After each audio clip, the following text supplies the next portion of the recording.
Bonjour, je suis Delphine Zanelli. Bienvenue dans le podcast L'entreprise de demain, le podcast de tous les bâtisseurs du futur du travail.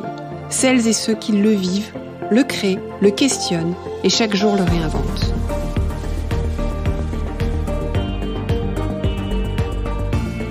Une entreprise plus vertueuse et soucieuse de son impact social pour une société meilleure.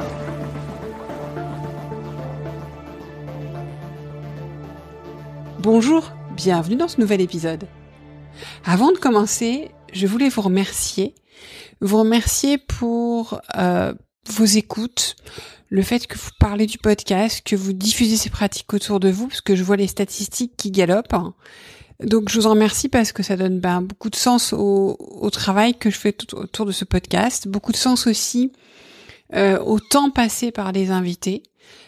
Vous avez peut-être vu aussi, le podcast a été cité dans le dernier numéro actuellement en kiosque de Management sur le travail de demain, comme référence sur le futur du travail.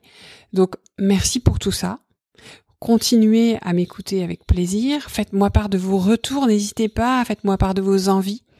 Ça m'aide à trouver des invités, choisir, aiguiller mes sujets. Pensez aussi à noter l'épisode sur Apple Podcast, à y laisser un avis, ça aide énormément à le faire connaître et donc à diffuser ces pratiques. Et moi, à vous proposer des invités toujours plus passionnants. Alors avant d'y aller, avant de commencer, je voulais savoir si l'épisode précédent vous avait donné envie de faire évoluer votre organisation. J'ai trouvé que Pierre-Yves Antras, dirigeant de Haute-Savoie Habitat, partageait de nombreux enseignements glanés tout au long de son parcours de libération de son entreprise, qui pouvaient être applicables, j'ai envie de dire, à plein de cas de figure, plein de situations, pas forcément à la libération d'une entreprise, mais en tout cas à l'évolution des modes managériaux et de gouvernance, de prise de décision également, d'entreprise, d'équipe, etc. Mais il y a un point qui m'a paru essentiel dans notre échange et qui, aujourd'hui, est, je pense, un sujet critique. En tout cas, c'est les retours que j'ai et avec le retour au travail, en tout cas sur site, c'est vrai qu'il est encore plus critique. C'est comment choisit-on d'animer notre collectif ? Quelle place souhaitons-nous laisser à chacun ? Quel rituel souhaitons-nous mettre en place pour cela ? Alors, je vous propose d'écouter Pierre-Yves à nouveau. Bonne écoute !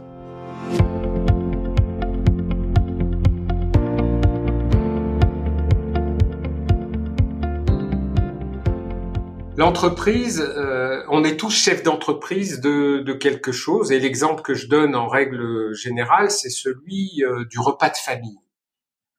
Quand vous êtes dans votre cellule familiale, le soir à table avec votre conjoint, vos enfants, voilà, vous êtes chef d'entreprise libéré.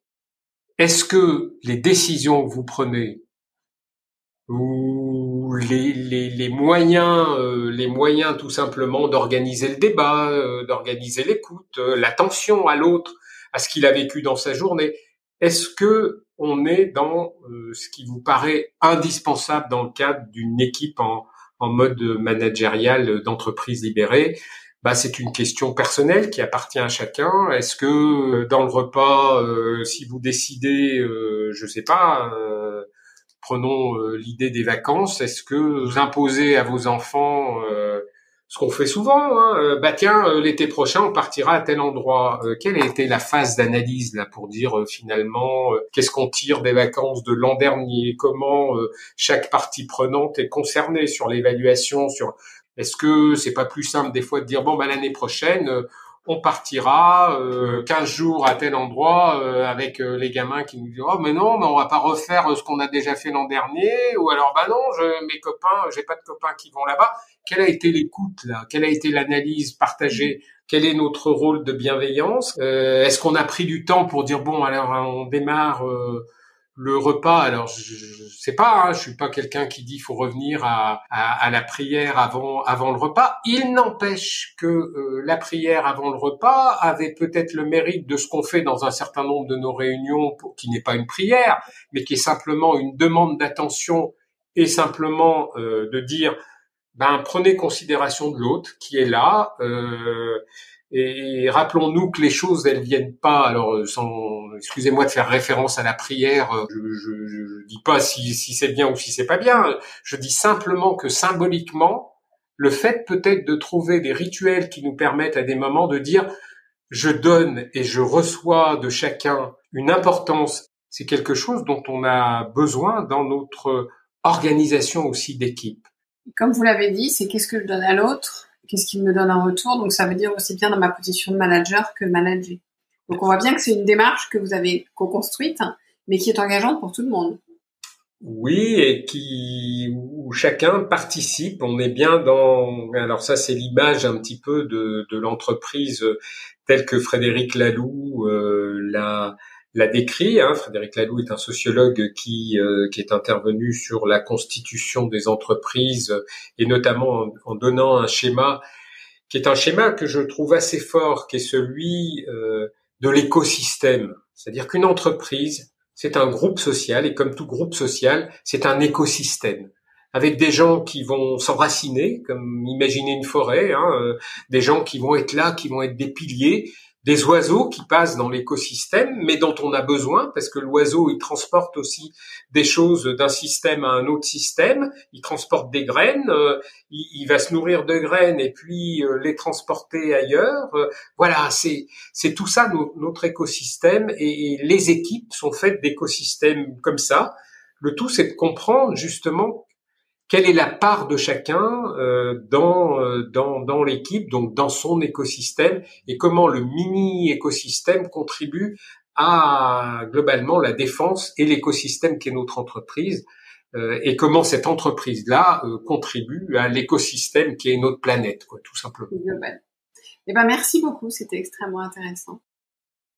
Merci pour votre écoute. J'espère que l'épisode vous a plu. Faites-le moi savoir en laissant des étoiles et des commentaires sur Apple Podcasts. Cela me permet de le faire connaître, le podcast, et m'encourage à le poursuivre. Rejoignez-moi également sur le groupe LinkedIn L'Entreprise de demain pour échanger avec d'autres auditeurs, proposer des invités.